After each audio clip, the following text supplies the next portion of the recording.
Today, I'm making my perfect cheeseburger. Let's cook! First, season the beef with salt and pepper.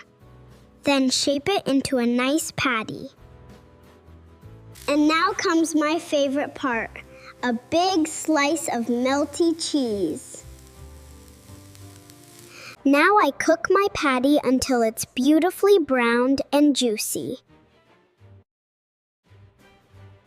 While the cheese melts, I toast my buns until they're golden and crispy.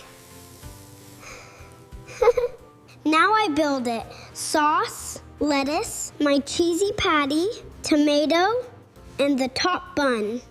Look at that!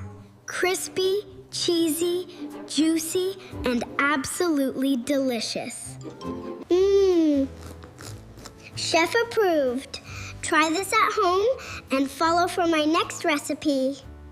If you like my recipe, please like and subscribe for more yummy recipes.